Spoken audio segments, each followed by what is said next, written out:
تو ویسے تو ہمارا یہ پروگرام تھا، جس طرح روایتی طور پر سیاست ہوتی ہے کہ اپنے علاقے میں ایک جرگہ بلا کر لوگوں کو جمع کر کے اور اس میں اناؤنسمنٹ کی جاتی ہے، اسلامی کی تنظیم ہے خدمت، اور کفالت یتامہ کا پروگرام تھا۔ اور میرے بہت ہی پیارے چھوٹے بھائیوں، ساتھی بھائیوں، جماعت اسلامی کے جو دیگر اکابرین ہیں، میں سب سے آپ کا بڑا شکر گزار ہوں کہ آپ لوگوں نے بڑے شارٹ نوٹس پہ مجھے بھائی نے پرسوں بتایا تو آپ لوگ تشریف لائے۔ اللہ تعالیٰ کو جزائے خیر دے۔ اس محفل میں ہم راجہ ارون صاحب کو، سردار نوید صاحب کو، شاہد چودھری صاحب کو، یا اور جو آپ کچھ یہاں پر موجود ہیں، کچھ نہیں ہیں، اور جتنی ہماری اخبارات ہیں ان سب کے جماعت اسلامی کو بہت عزت کرتے ہیں، اور اللہ جانتا ہے کہ ہم بھی آپ کی بہت عزت کرتے ہیں۔ ہم مادہ پرستی کے لحاظ سے بات کریں تو ہمارے پاس نہ تو اتنا سرمایہ ہوتا ہے، نہ ہمارے پاس اتنے وسائل ہیں، لیکن ایک چیز ہمارے پاس ہے کہ ہم عزت بھی کرتے ہیں، اور جہاں بھی موقع ہوتا ہے کہ ابھی آپ کو ضرورت پڑتی ہے تو ہم اپنے دل و جان سے آپ کے ساتھ حاضر ہوتے ہیں۔ اس کے بدلے میں آپ کی طرف سے ہمیشہ کبھی میں سمجھتا ہوں کہ کبھی ایسی کوئی ڈیمانڈ نہیں کی گئی، جس طرح پریس نے ہمیں ہر موقع پہ ہمارا ساتھ دیا، ہم ہمیشہ شکر گزار ہوتے ہیں۔ میں ہر جگہ کہتا ہوں کہ اپنے بعد کی پریس نے جماعت اسلامی کو بہت ساتھ دیا، پریس کلب ہو یا آؤٹ آف پریس کلب، جتنے بھی ہمارے ساتھی ہیں وہ ہمارا بہت ساتھ دیتے ہیں۔ ابھی آپ پرسنلی ہمارا فنکشن ہوا جس بڑے پیمانے پہ آپ لوگ تشریف لائے، پھر آپ لوگوں نے سوشل میڈیا پر چھوٹا پریس کلب میں آتے یا کسی اور جگہ پر کرتے، تو آج ایک موقع ہے ہم اپنے امیدواروں کا اناؤنسمنٹ کر دیں۔ جماعت اسلامی کا ایک طریقہ کار ہے کہ جماعت اسلامی مشاورتی نظام ہے اس کے اندر، اور تو یہ بتاتے چلوں کہ ہم جو کینڈیڈیٹ اپنے آپ کو پیش کریں کہ میں الیکشن لڑنا چاہتا ہوں، وہ ہماری جماعت میں اہل ہو جاتا ہے، اس کو کبھی پھر ہم کینڈیڈیٹ نہیں بناتے، اس کے اوپر پھر ہم بالکل کاٹا لگا دیتے ہیں۔ اس لیے یہ کام نہیں کرتے، ذمہ داری دی جاتی ہے، اور ذمہ داری چھوٹی سے لے کر بڑی ذمہ دار ہوتی ہے۔ گھر کا جو ذمہ دار ہوتا ہے، آپ کے پریس کلب کے صدر ہیں، سیکرٹری ہیں، یونین آف جرنلسٹ کے ذمہ دار ہو یا بڑا ذمہ دار ہو، تو حضور نبی کریم صلی اللہ علیہ وسلم کو فرمانا ہے کہ جس کو کوئی ذمہ داری دی جائے وہ ذمہ داری اپنی استطاعت کے مطابق دار سے، یہ ہمارے یہاں روایت نہیں ہے، ہم اس کو عہدہ سمجھتے ہیں، اور پھر اس کی ہماری پارٹیاں لابی کرتی ہیں، پھر پیسہ دیتی ہیں، رشوت میں جب بھی کوئی ذمہ داری دی جاتی ہے، کوئی امیر بنتا ہے، شہر کا امیر بنتا ہے، کوئی ضلع کا، کوئی صوبے کا، کوئی مرکز کا، یا اس طرح کوئی کینڈیڈیٹ بنتا ہے، تو اللہ گواہ ہم پریشان ہوتے ہیں، ہم روتے ہیں اپنی جگہ پہ کہ یا اللہ اس ذمہ داری سے بچا، کیونکہ ہم نے اپنے جوابدہی کرنی ہے، اور کل قیامت کے دن جو ذمہ داری کی اس پر جوابدہی۔ امجد خان صاحب آپ کو پتہ ہے کہ ہمارے شہر کے امیر بھی ہیں ماشاءاللہ، اور سابق امیدوار بھی رہ چکے ہیں۔ نواز تنولی صاحب ان کا ویلیاں سے تعلق ہے، یہ میرے ساتھ موجود ہیں، ہمارے اس ویلیاں زون کے امیر ہیں۔ گورنر صوبہ خیبر پختونخوا تھے، انہوں نے اعلان کر دیا کہ 28 مئی کو الیکشن ہو گئے، تو فوری طور پہ ہم نے فیصلہ کیا کہ پھر ظاہر ہم پریس کلب میں آتے یا کسی اور جگہ پر کرتے، تو آج ایک موقع ہے ہم اپنے امیدواروں کا اناؤنسمنٹ کر دیں۔ جماعت اسلامی کا ایک طریقہ کار ہے کہ جماعت اسلامی مشاورتی نظام ہے اس کے اندر، اور کوئی بھی جو فیصلہ ہوتا ہے وہ ہمارے ارکان، کارکنان، ہماری شورا وہ مشورے سے کرتے ہیں، اور جماعت اسلامی میں کوئی کینڈیڈیٹ نہیں ہوتا۔ بلکہ میں آپ کو یہ بتاتے چلوں کہ ہم جو کینڈیڈیٹ اپنے آپ کو پیش کرے کہ میں الیکشن لڑنا چاہتا ہوں، وہ ہماری جماعت میں اہل ہو جاتا ہے، اس کو کبھی پھر ہم کینڈیڈیٹ نہیں بناتے، اس کے اوپر پھر ہم بالکل کاٹا لگا دیتے ہیں۔ اس لیے یہ کام نہیں کرتے کہ یہ ہم ذمہ داری سمجھتے ہیں۔ حضور نبی کریم صلی اللہ علیہ وسلم کی حدیث ہے کہ جس کو کوئی ذمہ داری دی جاتی ہے، اور ذمہ داری چھوٹی سے لے کر بڑی ذمہ دار ہوتی ہے، گھر کا جو ذمہ دار ہوتا ہے، آپ کے پریس کلب کے صدر ہیں، سیکرٹری ہیں، یونین آف جرنلسٹ کے صدر ہیں اور سیکرٹری ہیں، یہ سارے اس میں ذمہ داری کے اوپر شریک ہوتے ہیں، چاہے وہ چھوٹا ذمہ دار ہو یا بڑا ذمہ دار ہو۔ تو حضور نبی کریم صلی اللہ علیہ وسلم کا فرمان ہے کہ جس کو کوئی ذمہ داری دی جائے، وہ ذمہ داری اپنی استطاعت کے مطابق ادا نہ کرے، تو کل قیامت والے دن اسے الٹا منہ جہنم میں ڈالا جائے گا۔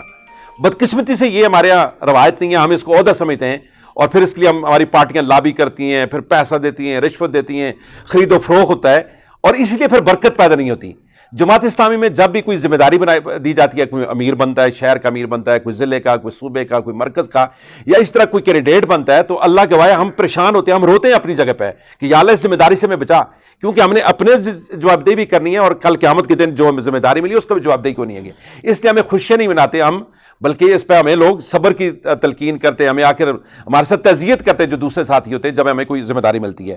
اس پارلیمانی بورڈ سراج الحق صاحب نے اناؤنسمنٹ کر دی ہے۔ آپ کو پتہ ہے کہ 4 ہمارے صوبائی اسمبلی کے حلقے ہیں کہ پی کے 39 جو بکوٹ سرکل ہے، اور پھر یہاں سے میرپور سے لے کے جو ہے بالڈیری ہے، اور پھر بانڈا پیر خان ہے، اور پھر پیچھے بوئی سے لے کر مری تک کا جو علاقہ ہے اس کا ایک پی کے 39 ہے۔ اس پہ ہمیں شروع سے اعتراض تھا اس حلقے پہ کہ یہ حلقہ بندی تو صحیح نہیں ہے، لیکن ظاہر بات ہے آپ کو پتہ ہے کہ یہ ایک پوری اسٹیبلشمنٹ نے اپنی مرضی سے حلقے کچھ لوگوں نے بنوائے، میں نام نہیں لینا چاہتا، آپ کو پتہ ہے کہ کس نے یہ حلقے بنائے۔ جو بالکل غیر موضوع حلقے جن پہ ہمیں بہت اعتراض ہے، لیکن بارہ کورٹ نے بھی فیصلہ دے دیا، الیکشن کمیشن نے بھی فیصلہ کر دیا. جو PK39 ہے وہاں سے انشاءاللہ عبید الرحمان عباسی صاحب، جیسے میں نے آپ کو بتایا کہ یہ بہت بڑے عالم دین بھی ہیں الحمدللہ، بہت معروف خاندان سے ان کا تعلق ہے، اور جماعت اسلامی کے صوبہ خیبر پختونخوا کے نائب امیر ہیں، بکوٹ سے اوریجنل ان کا تعلق ہے، اور یہاں ایبٹ آباد میں بھی، یہاں بالڈیری کے اندر جو ہمارا مرکز ہے اس کے محتمم بھی ہیں، یہاں پہ بھی رہتے ہیں. اللہ کے شکر ہے کچھ دن پہلے جرگہ بھی ہوا تو وہاں کے سارے عمائدین جتنے بھی تھے، قبائل کے جتنے لوگ تھے، جتنی یونین کونسل تھے، ان کے نمائندوں نے بھی ان کو نامینیٹ کیا، اور جماعت اسلامی نے بھی ان پہ اعتماد کیا. تو انشاءاللہ یہ PK39 سے جماعت اسلامی کے صوبائی اسمبلی کے امیدوار ہوں گے اور بھرپور طریقے سے الیکشن میں حصہ لیں گے، اور انشاءاللہ انہوں نے کمپین بھی شروع کر دی ہے.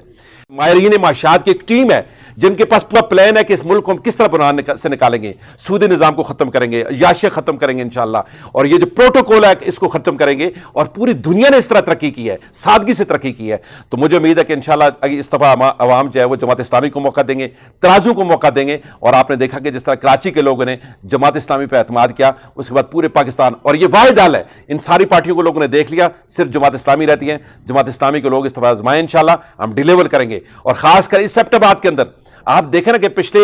25-30 سال مسلم لیگ کی حکومت رہی ہے، اس کے بعد 9-10 سال جو ہے وہ PTI کی حکومت رہی ہے. ایک شارع ریشم آج آپ کو کتنی تکلیف ہوئی ہے، ایک شارع ریشم کے یہ کھلی نہیں کر سکے، ایک انٹرچینج نہیں لے سکے. ہر یونین کونسل میں قبرستان کا مسئلہ ہے، پانی کا مسئلہ ہے، اور لڑکوں کے کالجز کا مسئلہ ہے. یعنی صرف 2 لڑکوں کے کالجز ہیں، لڑکیوں کو تو پھر موقع مل جاتا ہے، لڑکوں کو داخلہ نہیں ملتا.